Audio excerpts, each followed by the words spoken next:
Welcome back, everyone, to another episode of the Tournament Podcast. This is Marty, along with my brothers Tom and Mike.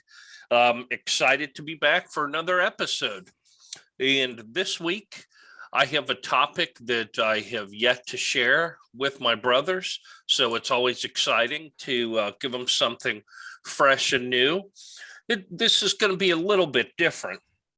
What we're going to do today in our tournament is, what is the greatest individual record in sports?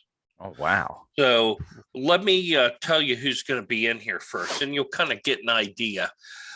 We've got Brett Favre with his 297 consecutive games played.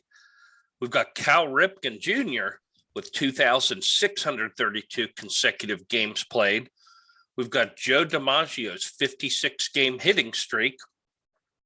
The Boston Celtics, 8 consecutive NBA titles. Jerry Rice, career of 1,549 receptions. We've got Pete Rose with 4,256 hits, the hit king. We've got Wilt Chamberlain scoring 100 points in one game. And I could not leave this man out. I feel like he's overlooked a lot of times. The Big O, Oscar Robertson's 1961-1962 season, where he averaged a triple-double. And there were, an immense amount of records you could put in here. There were some that are literally so unattainable. I was laughing when I was doing research. Just a real quick example, one that I left out. I'm sure everyone here has heard of Cy Young. No, that's who I was actually looking up now. Cy Young has 511 career wins in 22 years as a pitcher. The next closest is another old school, Walter Johnson. He's 94 wins behind him. It's impossible, because that's back in the day where these guys, I think they probably pitched every 3 days, or they didn't have the rotations like they do now, and playing 22 years at that high level. So that's just one example, but there are a lot of records that literally were so outrageous that they weren't going to be in there. So I tried to pick some that, could be broken and probably will in the future. But in this tournament podcast, we're going to decide what is the greatest single achievement in sports history. Before we get started, Tom, Mike, do you guys have anything this week? I was initially, when you said that last one where you didn't, I think Mike knows where I'm going with this. Yeah, I thought for sure you were going to say you feel bad leaving him out. Ric Flair. 16 times. Actually, even though I guess Cena somewhere else. Yep. Break it, or they're tied, so I couldn't have put that in there because it's technically shared and it'll be beaten. Because wrestling's fake now. Yeah, his 16 times wasn't what Rick went through back in the day, but that's neither here nor there. And as another quick little side note, kind of branching off of your Cy Young 511 wins, just to throw that out there, or throw this out there, the closest active pitcher is Justin Verlander, who has 226 wins. So he is more than 250 behind, or whatever that is. Yeah. Whew. Actually more than that. Yeah. He's more or less roughly 300 wins behind, give or take. And he is 38, I believe. So that kind of puts it in perspective. Yeah, he would have to pitch. There's no way he'd have to pitch like another 20 years the way it's going to get close to that, because guys don't. With the, what is that, like 5-man rotations now? You got guys that are pitching like 30 times a year or a season. Oh, yeah. Back then, I think the rotations were probably a couple of guys, and they were probably pitching like 50, 60 times, if not more. Oh, yeah. Winning like 30 games, where now if you win 20 games, that's kind of that's kind of the level you want to hit there. I think is winning 20 or more games. Yeah, I mean, it's just, I'm glad you brought that up. Just tried to put some of these in perspective. Even if you're not a sports fan and you're giving us a shot here and a chance, we do appreciate you giving us a view here, as we're a small up and coming YouTube channel. But even if you're not a sports fan, if you kind of listen when I go into each individual matchup, I'll give just a little more background, and then, we'll all talk about it when we're doing our picks. But to really kind of understand how special these are, I think you'll find it interesting. So what I've done here is I've put all 8 of our entries into our proprietary tournament generator. So we already have our matchups here, and I am going to go ahead and we will get started on this bad boy. Oh man, this first matchup, this is Cincinnati centric.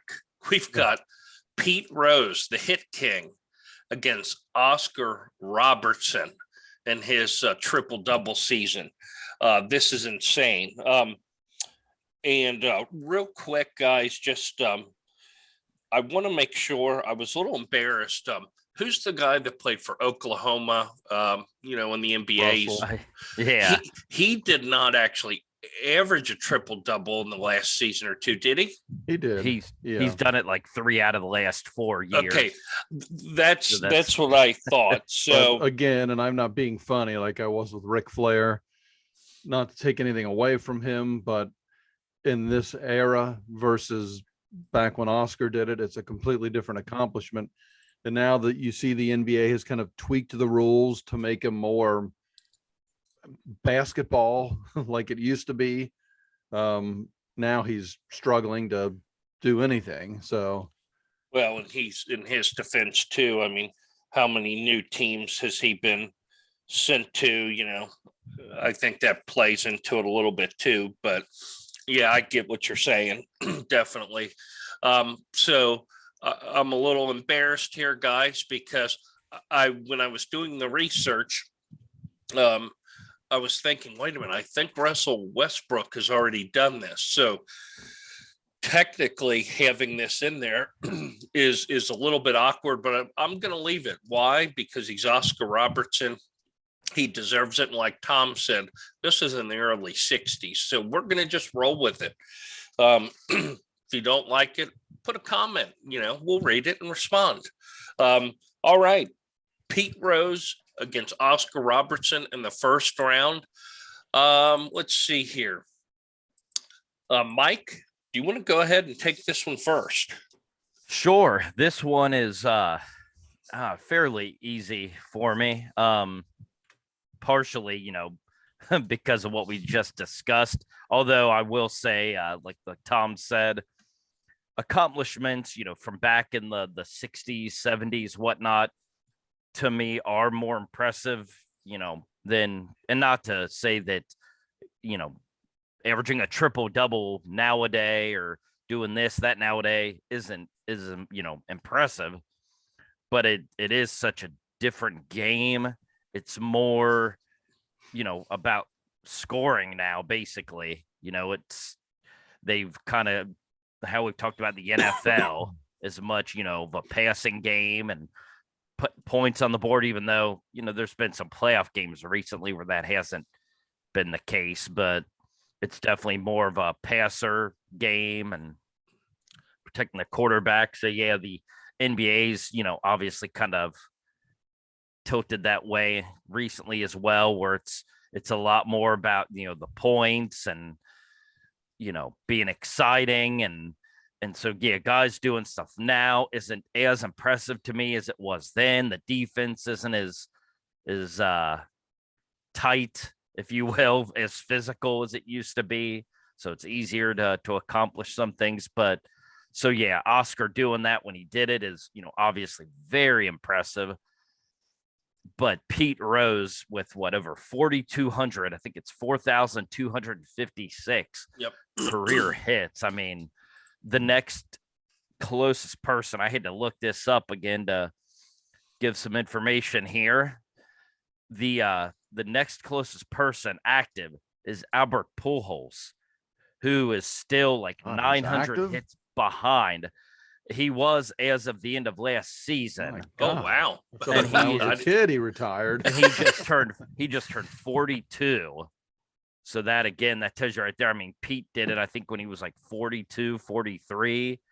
Albert's 42 now, and he's still 900 hits behind. I mean, anybody that's even close is already, in their upper 30s, if not their early 40s.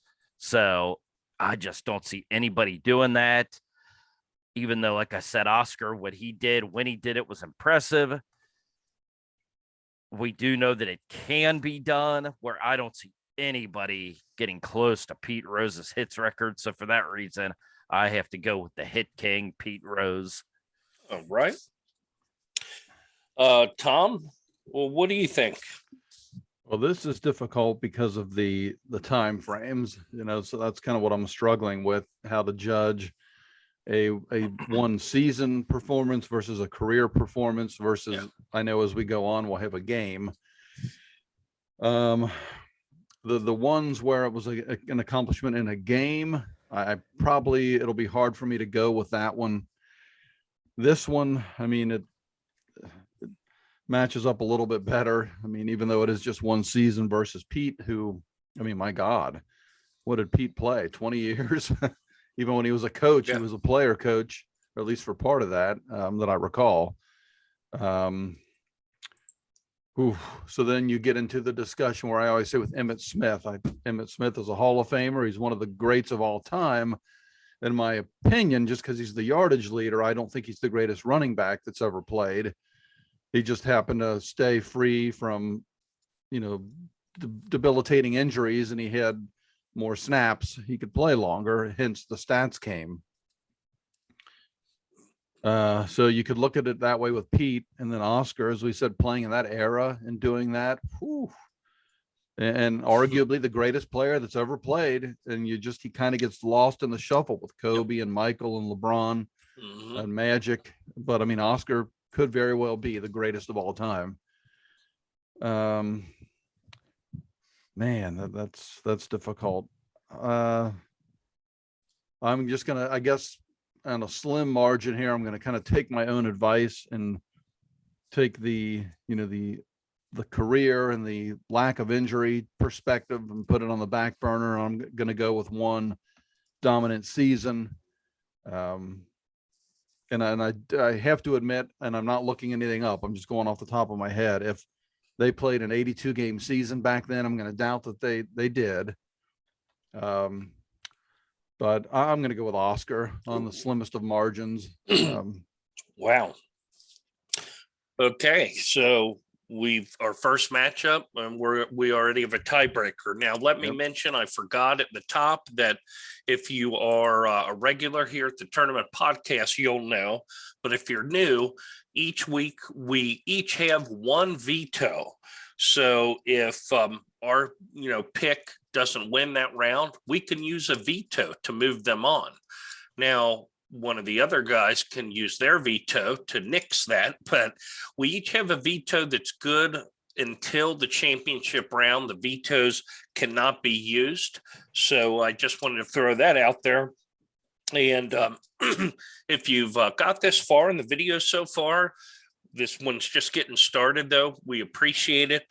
If you would consider giving this video a like, subscribing to the channel if you're liking what you're hearing, and comment. We always love to see your comments. Yeah, I would be interested to see comments that, hey, you completely forgot about this record. Yeah. Why didn't you include this? That would really be cool to see what we've missed out on, and or come back in the future with another video using some of that input. Absolutely. All right. The Cincinnati-centric matchup of Pete Rose and Oscar. And just real quick, I wanted to give a little information on both of these two. Pete Rose 24 seasons. So like Tom said, this is just a multitude of accomplishments. It's not only is Pete Rose, I guess arguably the greatest hitter of all time, but look at the longevity, 24 seasons. And I don't think he had many injury riddled seasons over that time. I don't think. But 4,256 hits. You've got Oscar Robertson, which I agree with Tom. He does get overlooked, and it's a shame. In this season, 61-62, he averaged 30.8 points a game, 11.4 assists, and 12.5 rebounds. Wow. Are you kidding me? Ooh. I mean, just that production alone is like 60 some points a game worth with the points and the assists. It's insane how good he was. But unfortunately, not unfortunately, but I think I'm going to have to agree with Mike. As much as I hate doing this, I love Oscar Robertson. But because at the top, how we mentioned, this has already been accomplished, even though it's a totally different, day and age. But somebody like LeBron, who had several seasons, who was very close, I think if he played more selfishly, could have. Well, he always got the points, but people were close to it. Like Mike said, the Pete Rose, again, you have to be one of the best hitters and have incredible longevity. I'm going to go by slim margin with Pete Rose on this one. Tom, do you have any inklings of possibly using your veto? Because you went with the Big O.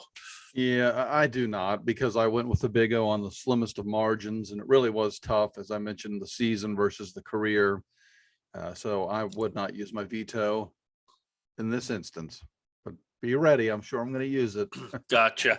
And real quick side note, anyone who's not really familiar with Oscar Robertson, I implore you, look him up, Google him. There's documentaries. He was on that Crispus Addicts team, wasn't he? I believe. Exactly, the Hoosiers movie. So yes, in Hoosiers, in the championship game, that was Oscar Robertson's team against the Hoosiers, if you will. Yeah, and there's documentaries on the Crispus Addicts team, some of the things that they had to go through, horrific. But yeah, Oscar Robertson is definitely worth a look here. Our next matchup, it doesn't get any easier here, guys. This is the Tournament Podcast, and like we say, matchups are everything. We've got another doozy here. We've got Wilt Chamberlain with his 100 points in a single game going up against Joe DiMaggio and his 56-game hit streak. So, Tom, I have you down first on this one. What are you thinking? I'm thinking this one's real easy because, again, you're taking a one-game accomplishment, which, anybody can get hot and have a good game in some regard, whether it's a triple-double. I don't think anybody's really gotten close to 100, and that does make it special. Michael had the double nickel. Kobe had 60 or I think so. Kobe had 88. Kobe had 81 at one point. The last game of his career, he had 60. David Robinson, he had 75 or something. Yeah, coincidentally, when he needed like 74 to win the scoring title, he had 75.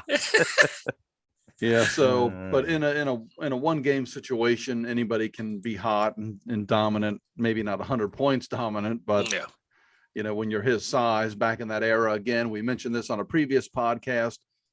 And again, it sounds like I'm trying to take away from Wilt. Again, arguably the greatest center that's ever lived. So I'm not taking anything away from him, but he was so big and strong. And I made the point that right now in 2022, to the best of my knowledge, and Google said this was true, but men over 6 foot tall, at least in the United States of America, I think it was in the US, maybe it was worldwide, but 6 foot and over make up like 15% of the population. Hmm. So my rationale with that was, as time moves on, people are getting bigger and taller. So back in the day, the average height, like when Wilt played for a grown man, was probably, I don't know, or, for anybody to be over 6 foot, I should say, would be, instead of 15%, would have been probably 10. So his size created such an advantage for him. And I know they tried to structure rules, but anyway, without going down that road, still one game versus 56 games. And I mean, you have to think, I mean, it's a little piece of wood with a circumference like that, and the ball is probably a little smaller. How hard that has to be to even hit it. I mean, hell, guys nowadays that bat 220, are making $30 million a year. It's ridiculous. So Joe Dimaggio, 56 games in a row. I mean, wow. I don't know if number 2 is it Paul Molitor, or maybe it is Pete Rose. I remember them having in the top 10, and Pete Rose of hit streaks. They're both in the top 10. But for me, without rambling on any further, Joe Dimaggio gets the nod in this matchup. Joe DiMaggio. All right. Mike, what are you thinking on this one? Oh, let's see. And I did look it up real quick. Actually, number 2 is Willie Keeler, who I'm actually not too familiar. Oh, well, this is why. With 45 games, he was active from 1896. Oh, never mind. That just shows the season. I'd say 1896 to 1897. But yeah, this guy obviously predated the 20th century. So yeah, but 45 games with Willie Keeler. So little side note there. Yeah, I'm gonna say again, what Wilt did was very impressive.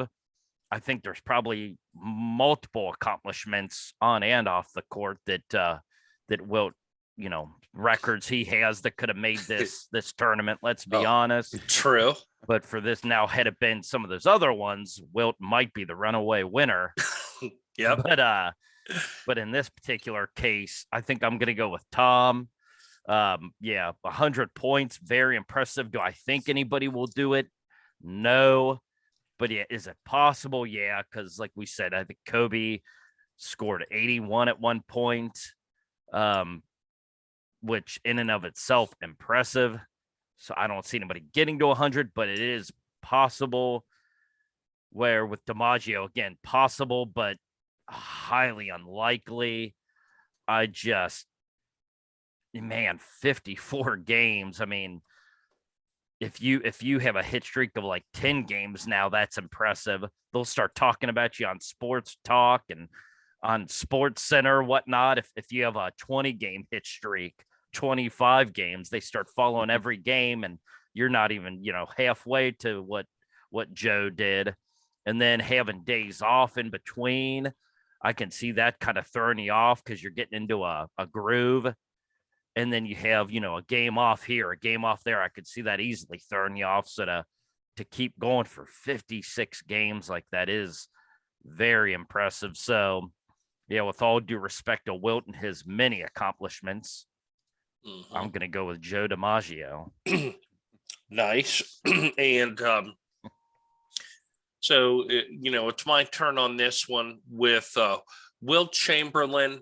Like you guys said, people have scored somewhat close to it. I think I agree with Mike. I don't think anyone will score 100 points again in an NBA game.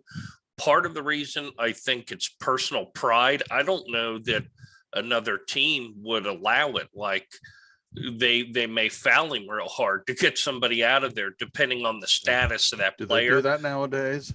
Well, true. Yeah, they might go to jail, but I don't think it's going to happen either in a professional game. But I mean, it is just so darn impressive to think that he was that dominant in this game.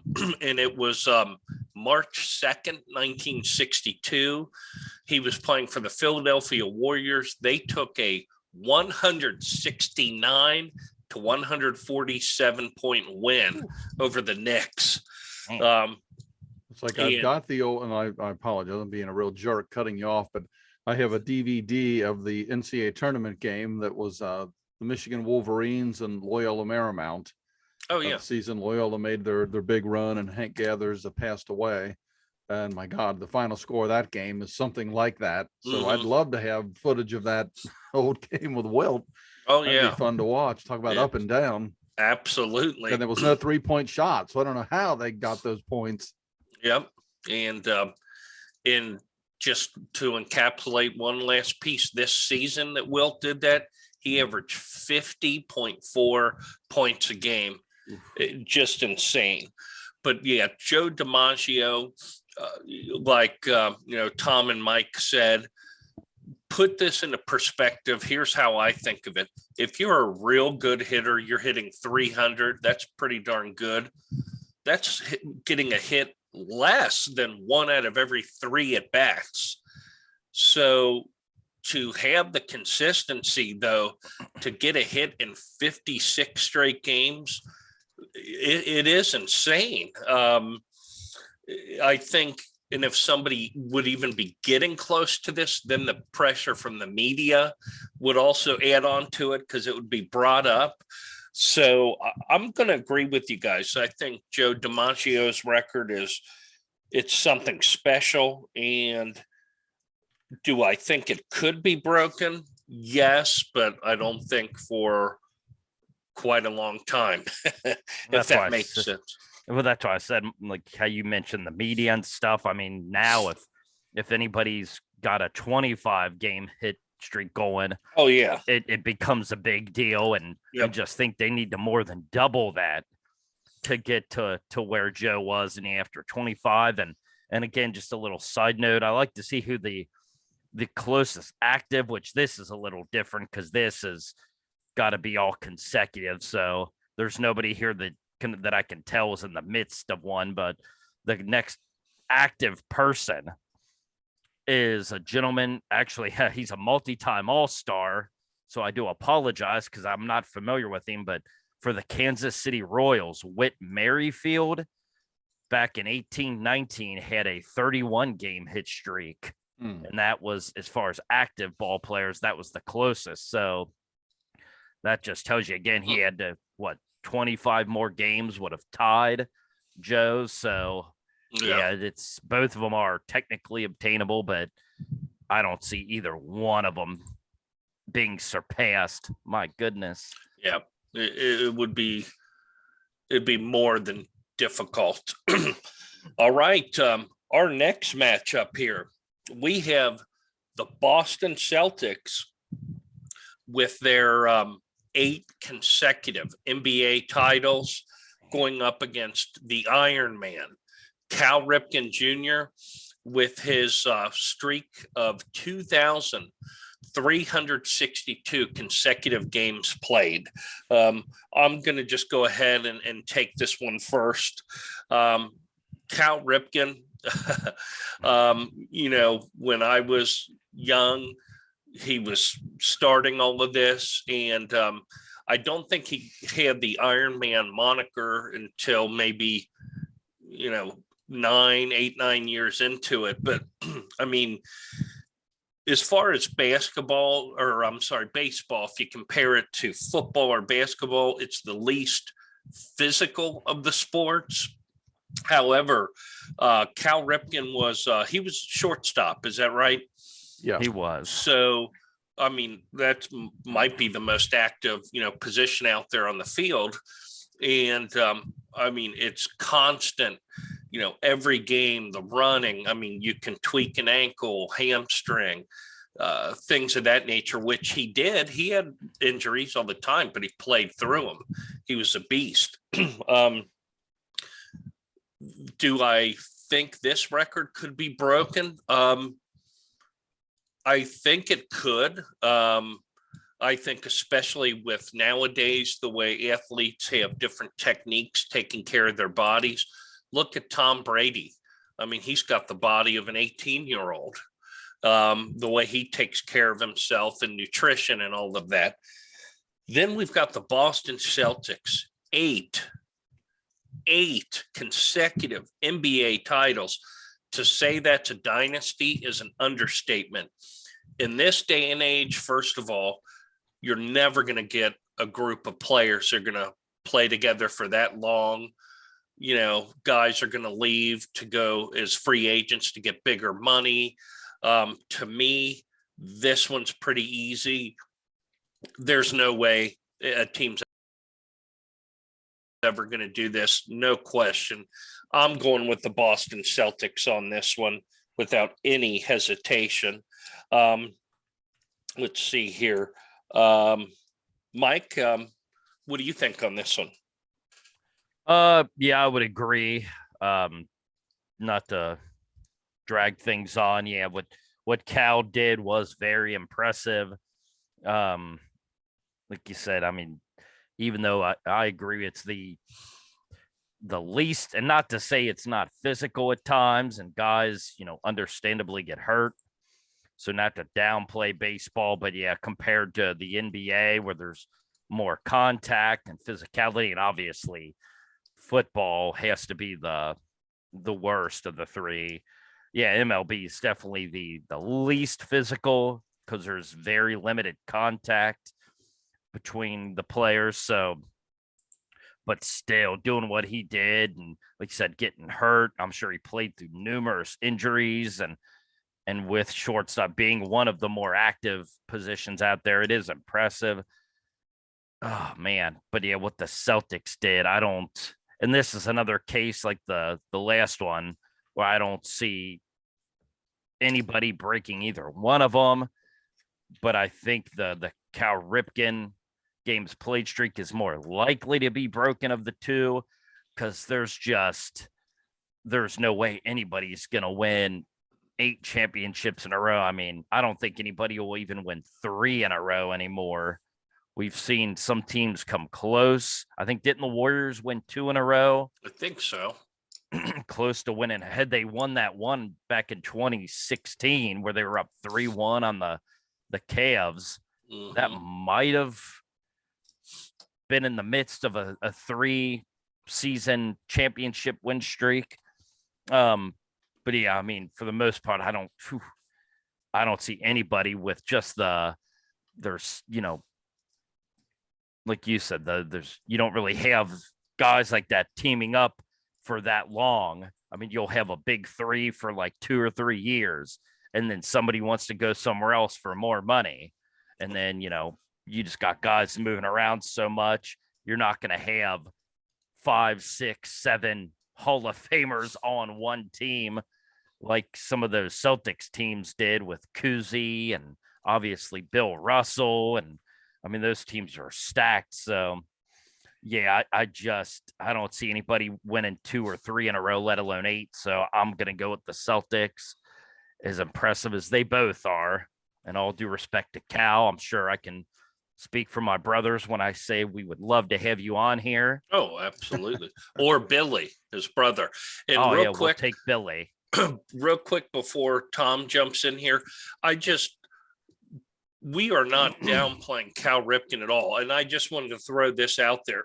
Cal Ripken, his streak is 2,362. In the history of MLB, there are only 6 other players that have 1,000 games played, consecutive. So put that in perspective. In the history, there have only been 6 guys who have even played 1,000 consecutive games. So, you know, just food for thought. Yeah, sorry, Tom, what do you think? Yeah, I'll agree with both of you. I do think with the nutrition and the things and the stem cells and all the things that we have nowadays, somebody could break that. I think, meaning Cal Ripken's record, I don't think they want to break it. I think these guys, you know, even though everybody's healthier nowadays and all, you know, the technology, et cetera, is geared towards these guys, seemingly they need rest. You know, I mean, even in the NBA, an 82 game season, these guys, they need, 8, 10, 12 games off a season for rest. I don't even know what that is. You're getting paid millions. you should be playing. But the Celtics with 8, I wonder if Michael and the Bulls, if he put his mind to that and wouldn't have retired and for that short period and gone into baseball, could have done that. Because his 6 full seasons that he had with that team, him and Scotty, they won all 6. So who's to say they couldn't have done 8? It doesn't matter. You're just speculating. I think there's a likelihood this year, if the Bengals win the Super Bowl next Sunday, they maybe could win 8 Super Bowls in a row. We'll have to see how that goes. But I am definitely going to go with the Celtics. I mean, 8 championships. So you're 8 full seasons, winning the championship every season. A loaded team, of course, with, Cowens, Kuzi, Russell. I think Casey Jones was on those teams. The other commentator, I'm drawing a blank on the gentleman's name. He's Heinsohn. Yes, thank you, Tom Heinsohn. Yeah, John Havlicek at some point. Havlicek's crossed over. But I mean, how impressive, 8 in a row. So I got to go with the Celtics too. All right. Celtics move on in a clean sweep. The last matchup of the first round here, we've got the incomparable Jerry Rice with his amazing, let's see, what does Jerry have? 1,549 career receptions, going up against the NFL equivalent of an Iron Man, Brett Favre, with 297 consecutive games played. Mike, I have you down first on this one. Man, this one's tough because, again, Jerry is, what he did was very impressive. And what was that? No, I went, you think? Yeah. And again, like I said, I like to look and kind of see if there's anybody even remotely close.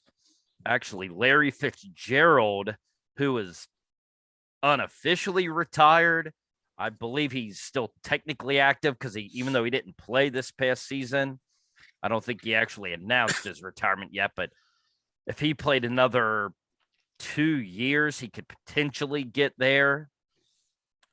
He's about 110 behind him or so, but I don't think that's going to happen. And there's nobody that I can see on this list that's going to catch up to him. I mean, those numbers are impressive. On the flip side, though, for Brett Favre to play that many games in a row, especially when he started in the early 90s where it was still more physical, especially than it is now. And that's even an impressive, stat for guys now when the quarterbacks are protected a lot more. But for a guy that started playing in the early 90s where there's still more physicality, getting hit like that. I know he played through various injuries. Didn't he have like a broken leg or broken arm or something ridiculous that he played through one time? I mean, some of the stuff that man played through, taking the beating that quarterbacks do take. Oh, this is a tough one because, they're both impressive for different reasons. I don't know. My gut just tells me Brett Favre, just because, like I said, just doing it at quarterback. Like, it'd be one thing if you were like the right guard or position like that, and not to say they don't get hurt as well. So I'm not downplaying the guards or basically any position on the field, but just the quarterback, because you're the one with the ball. You're the main focus. You're the one that the defense initially is trying to get at. They're trying to hit you, take you down. All the stuff, all the hits and all the injuries he played through, to me, is a little more impressive. With all due respect to Jerry and what he accomplished, which is amazing, I think I'm going to go with Brett Favre by the slimmest of margins.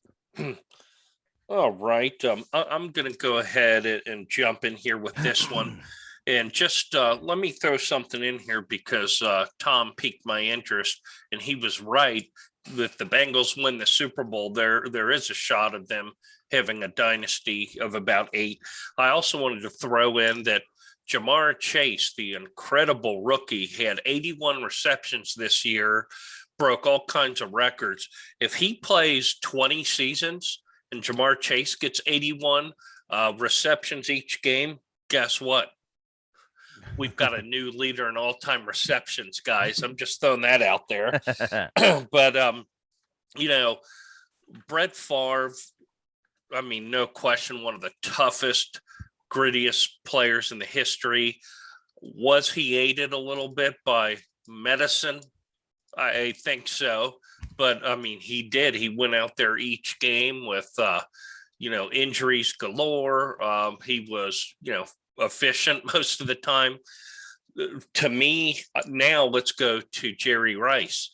This is the same type of thing we're talking about here. Jerry Rice played 20 seasons.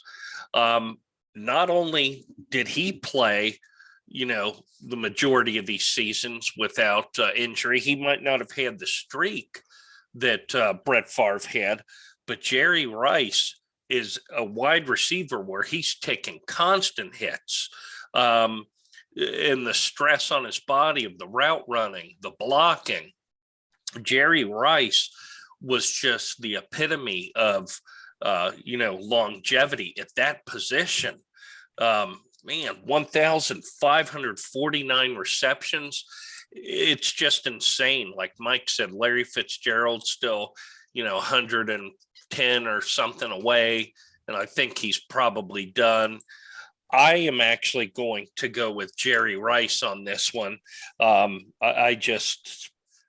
Jerry Rice is just such a stud. I don't know that anyone can ever have not only the longevity at that position, but the productivity. Tom, you've got a tiebreaker here. What do you think? I think it's a very easy tiebreaker for me, and I'm going to go with Brett Favre. I just think the rules were not geared in any way towards the quarterback in his playing days. So guys could literally tee off, they could headhunt him, go at his knees, do anything they wanted to. He was just another player out there, where they're so protected nowadays. And like we saw with Joe Burrow last year, it doesn't mean things can't still happen, but my God, the absolute just beating that, when they talk about the, what is the terminology? The defenseless player. I mean, when Jerry, if he has to go up for like a bad pass, he can be defenseless, up in the air. But otherwise, he's kind of running. He sees what's coming. He can get down, go out of bounds, etc. With Brett, I mean, half the time from your blind side, you're just getting clobbered. I don't even know how he walks around nowadays. It is crazy. I don't care if it's medicine or not, but it's medicine. So yeah, I'm definitely gonna go with Brett on this one. I mean, how impressive. My God, just crazy. So yeah, Brett Favre. Unless you want to use your veto. Well, can I just jump in here? You guys are killing me. Brett Favre's stud, absolutely. But the point you made also can loop back around to Jerry Rice. Don't forget, he started out in the mid 80s in 85. So there were basically no rules for hitting when you were going over the middle. I mean, free safeties and stuff were tearing people up. And Jerry Rice, through his whole, 20-year career, he had, in 97, he only played 2 games. Apart from that, in 87, he played 12 games. Other than that, he played 16 games every season. I disagree with you guys. I think Jerry Rice, my God, he's out there every play, getting hit, blocking. Brett Favre's still impressive. I'm debating on using my well, I think you're also forgetting that, he did. Now, was he in both Super Bowls against the Bengals or just the second one? No, he was in the second one. Yeah.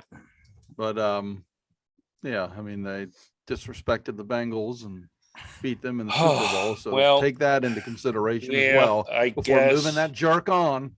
Remember what they did. I guess since you said that, I won't use my veto.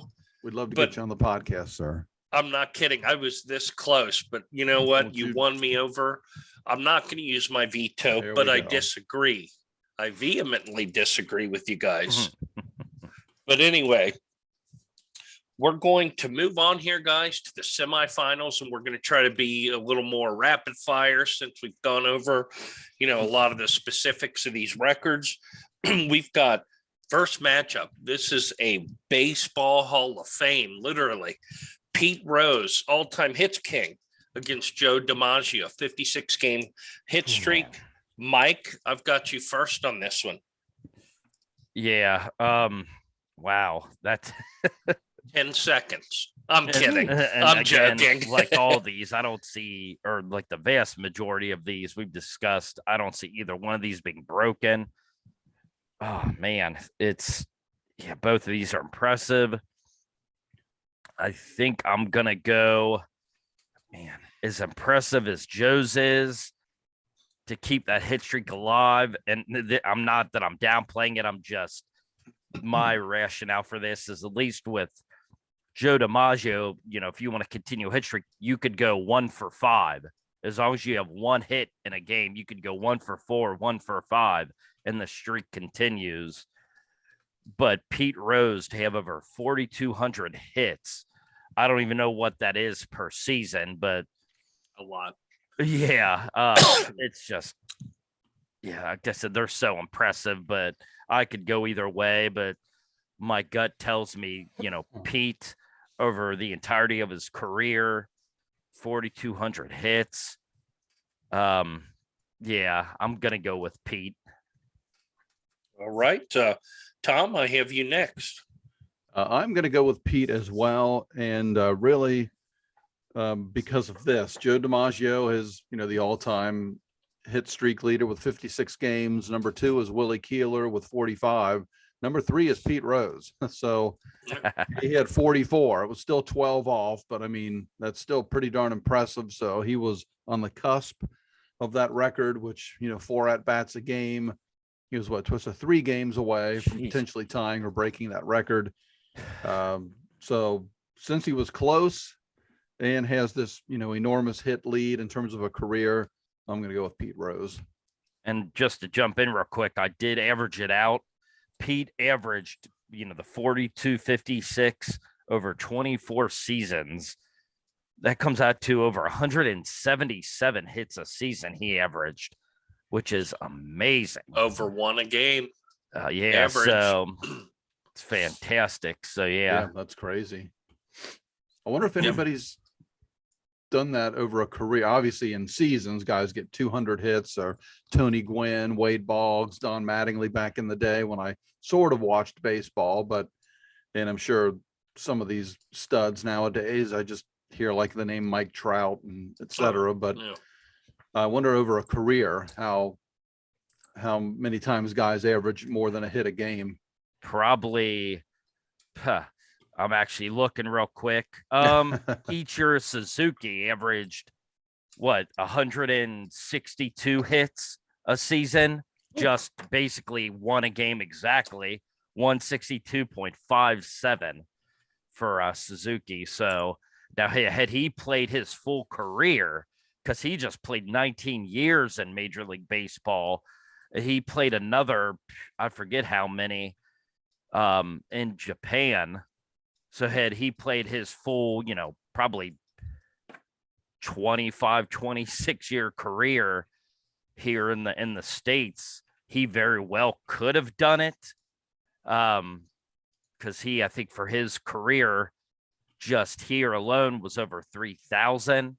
If he was average 162, another might have actually been more like 9 or 10 years. So yeah, maybe not, but he would have been the closest I can imagine anybody having come before or since. So Ichiro Suzuki.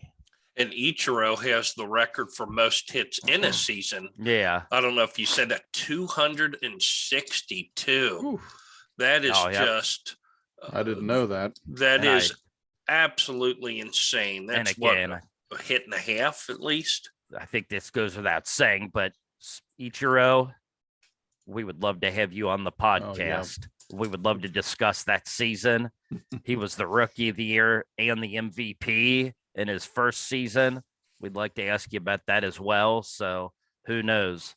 And just to build on that a little bit, we are efforting. So just in case you guys are watching, we would really be interested in getting Tom Brady on the podcast. Oh, heck yeah. LeBron James, Joe Burrow, the Nature Boy Ric Flair, just to name a few. So if you guys are watching, please reach out to us.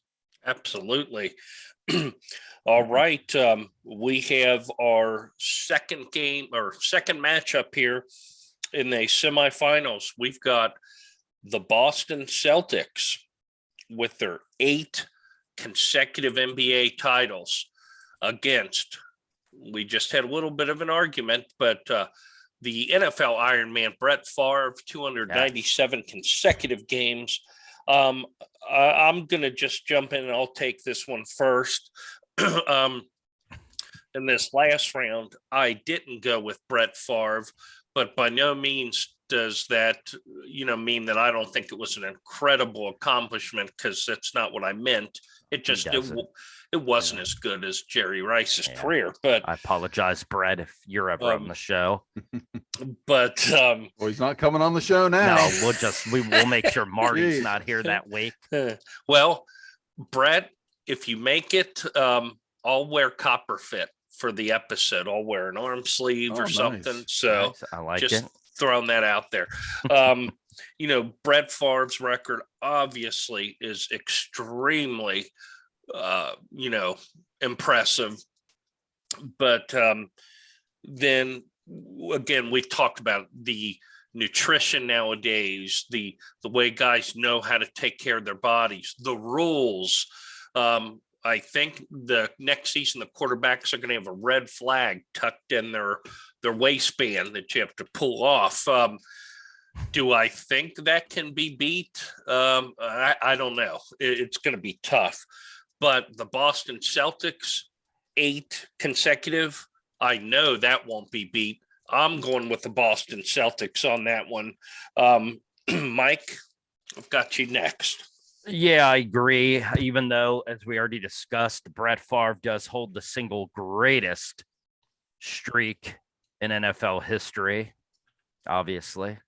So yeah, as impressive as that is, and yeah, again, we already said just all the physicality, especially back when Brett started that streak in the 90s, where quarterbacks are still getting headhunted, and you could go at knees, you could do anything, and the man played through it all. But yeah, I don't see anybody again winning. Well, 2 I could see, because the Warriors, the Golden State Warriors did it recently. 3 I don't think has been done since the Lakers in the early 2000s, and when they had Shaq and Kobe. And even I just don't see more than 2 again, because even we see now you get guys like Kyrie and Durant and James Harden on a team, and they haven't won anything yet. So I think when you have too many guys like that now, it kind of throws off the chemistry. And when we know Shaq and Kobe weren't long for the NBA world, because after a handful of years, I think they started to butt heads, and Shaq went elsewhere. So I think it is hard for these big superstars, and not to sound mean, but I think they would even admit they all have egos, like a lot of people do. So they want the ball, they want to be the main focus. When you have to spread the wealth that much, whether it's having one other guy, or in the case of the Nets, you've got 2 other guys, so yeah, it's just, you got these guys that start disagreeing. Everybody wants the ball. It just doesn't work.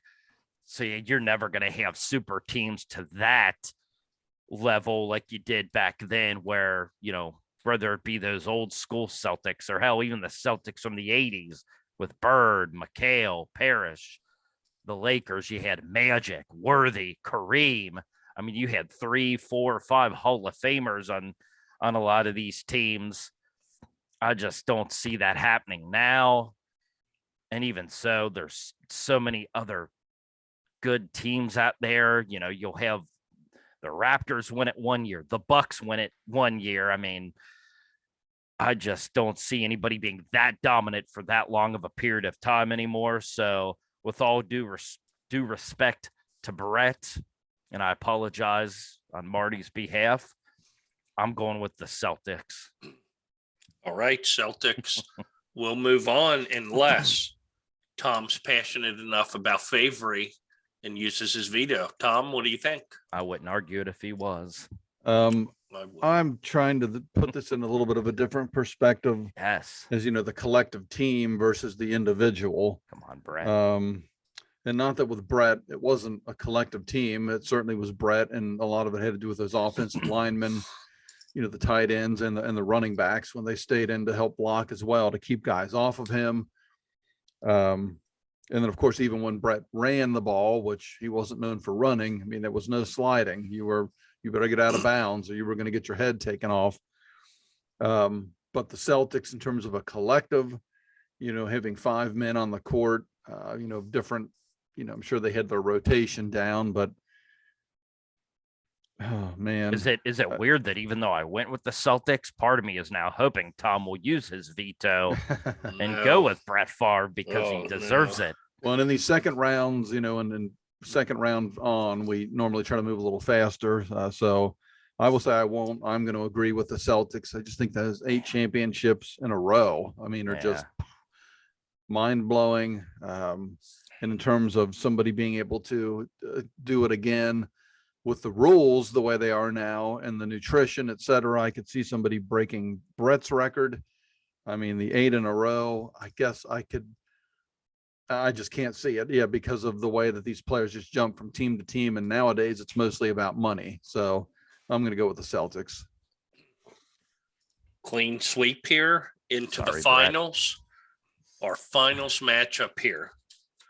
Baseball's all-time hit king, Pete Rose, is going up against the Boston Celtics and their 8 consecutive. Wow. Mike, do you want to take this one first? Oh, not really, but I will. Yeah. Goodness gracious. Both of these, this is a tough one, as they all are for the most, well, aside from that Favre Jerry Rice one, but otherwise they've all been difficult. Yeah, just man, what Pete did was so impressive. But I mean, if I'm gonna actually kind of go to what Tommy said with the, you know, nutrition and everything like it is now, I'm sure guys across all sports obviously take better care of themselves now than they did in the 50s, 60s, 70s, 80s. Guys are, you know, they have better, you know, medicine and care and everything out there. So even though, again, I don't see anybody touching Pete, but theoretically with the medicine available to these guys, somebody could stay healthy enough if they wanted to play for, I mean, even if they had to play for a few more years, if you started, you know, like Mike Trout, I think was he like 20 when he was a rookie? So theoretically, if he was, you know, played till he was in his mid 40s, he could potentially get close. I'd have to look and see what his numbers look like thus far, but yeah, I just don't see anybody with the way free agency is now. And again, like Tom said, it's just more about money now. A lot of these guys would rather, especially once they have 1 ring or 2, at that point, they just want the money. You got your 1 championship. I just want to make money now. I just don't see anybody, you know, a team like that staying together for that long to win, again, more than 2 titles, let alone 8 in a row. Not even 8 in a, you know, 10-year span, which would still be obviously very impressive, but 8 consecutive seasons. So yeah, as impressive as Pete was, I'm going to have to go with the Celtics to take this one. I don't see it ever happening. All right. Let's see here. Tom, do you want to go next? I will. And I wish I could add some suspense to this. We are not allowed to use our veto in the championship matchup. So wait a minute. I am going to solidify the win for the Celtics here.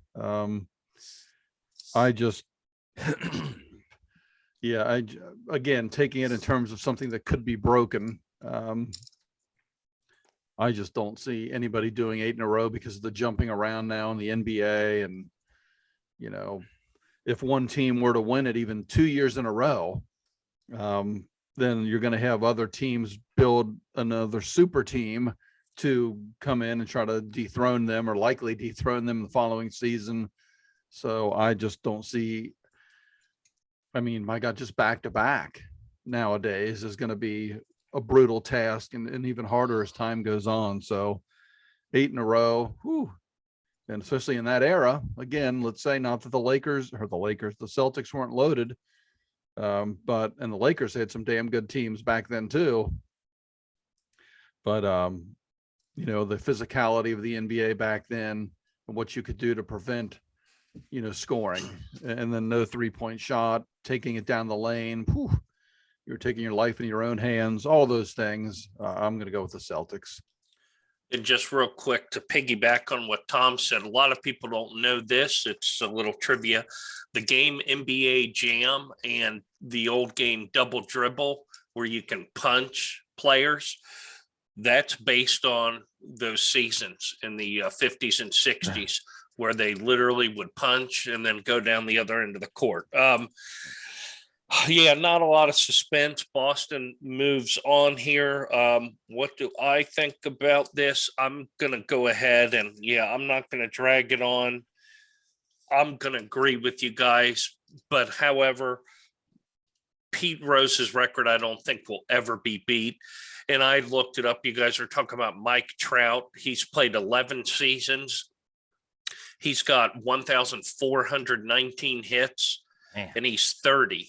Yeah. If he plays another 11 seasons, another 11 seasons, he'd be 41. He'd just be at 2,800 hits. Man. So, he's been hurt, I think, too, hasn't he? I don't know if you sum it up, but I think he's been hurt quite a bit the last few years as well. The past 2 years. But even so, not that would have made that much of a difference. I don't know how many more hits he would have had in each of those seasons, but just the easy math. You have to go 20 consecutive years, more than 200 hits every year to get close to Pete. So, not going to happen. No, I just, like I said, with the nutrition and stuff, that to me is the more likely of the two that somebody would stay healthy long enough to do it. But can we have co-winners in this one? Just say Pete and the Celtics win. No, I'm fine with the Celtics. Like I said, I think Pete's is the more likely, even though, again, I don't think anybody will do it. But nobody. I'm confident in saying nobody will ever win 8 titles in a row again. I agree, and we all agree. And at the Tournament Podcast, matchups are everything. Our winner for the greatest achievement in sports history, we've got the Boston Celtics with their 8 consecutive wins. And just very briefly, guys, because we've gone, over an hour here, this could be a quick hits for our show. Give me like 20 seconds each. Do you think Pete Rose should be in the Hall of Fame, and give a reason why? Tom, you go first. Pete Rose, Hall of Fame. Absolutely think he should be in the Hall of Fame, and I've thought that from the beginning. And I think obviously what he did was wrong, but I don't see the impact on the game necessarily. I know because we just had the Hall of Fame inductees or the process where, Mark McGuire and those guys that were juiced. And I'm like, if any of those guys ever get in, and, Barry Bonds, then they better let Pete in, because these guys ruined record books and destroyed the game for a generation.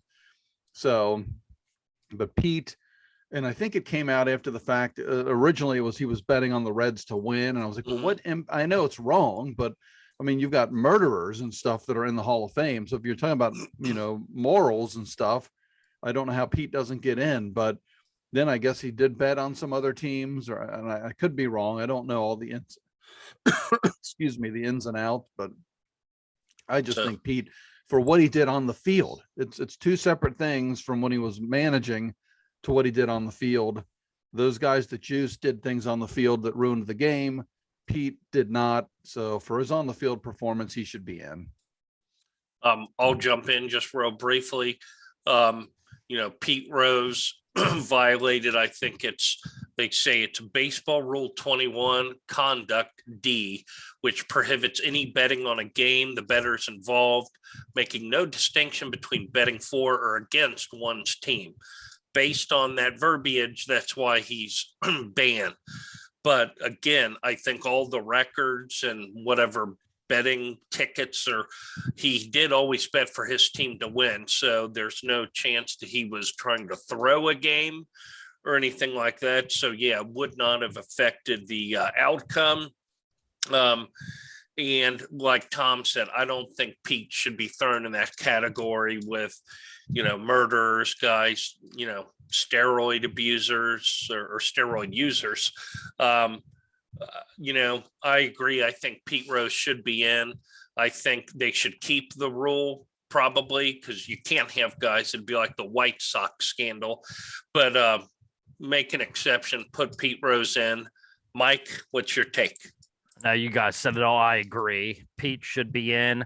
I've always said that too. I mean, the stuff he did as a manager, and yeah, it was wrong and against the rules, but as long as it didn't affect what he did as a player, to me, those two things should be separate. What he did and the records he broke as a player, he should be in there.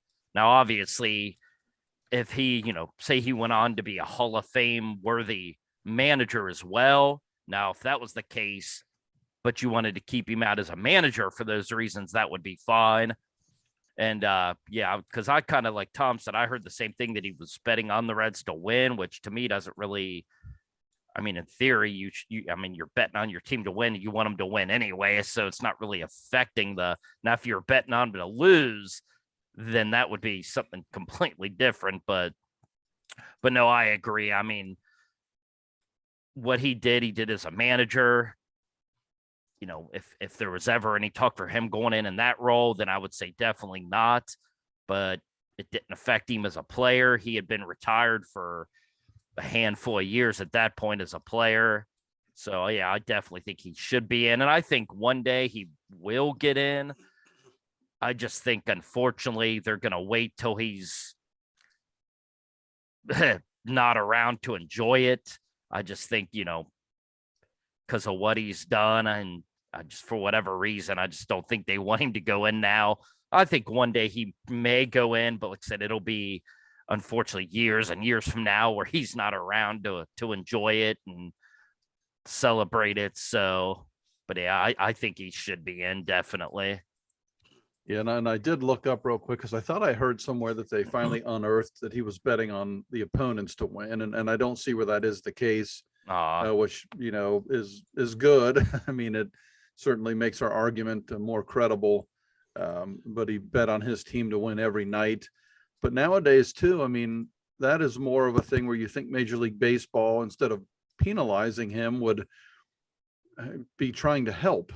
When you have alcoholism or gambling, these addictions, normally these employers, if you will help these employees, which Pete was of MLB. So it's like they just, cast him out and, did nothing to try to assist in any way. And it's like they're just firm and this was wrong. So you're out, conduct unbecoming. Well, you better go back through the record books, because there's a whole lot of people with conduct unbecoming that need to be removed then from the Hall of Fame, but they won't do that. It's like they just have a vendetta against Pete Rose.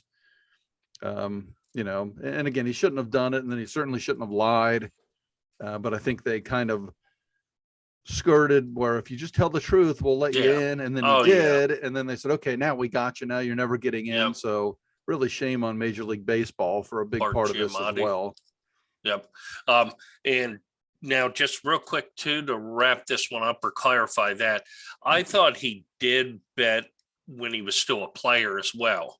both as a player, because then he was a player manager for a couple years. And I thought he also bet as a player.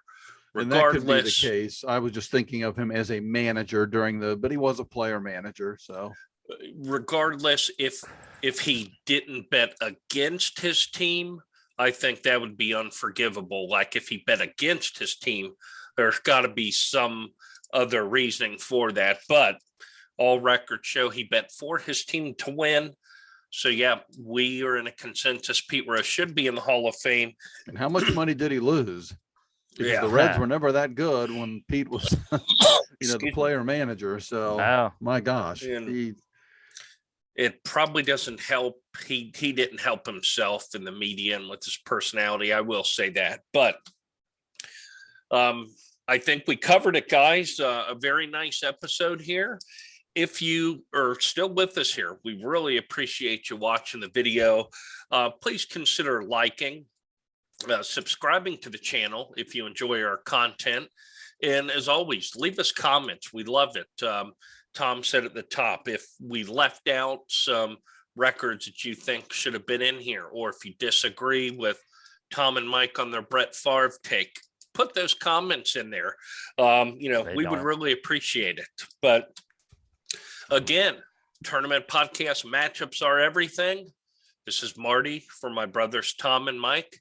Thank you guys so much. We'll be back next week.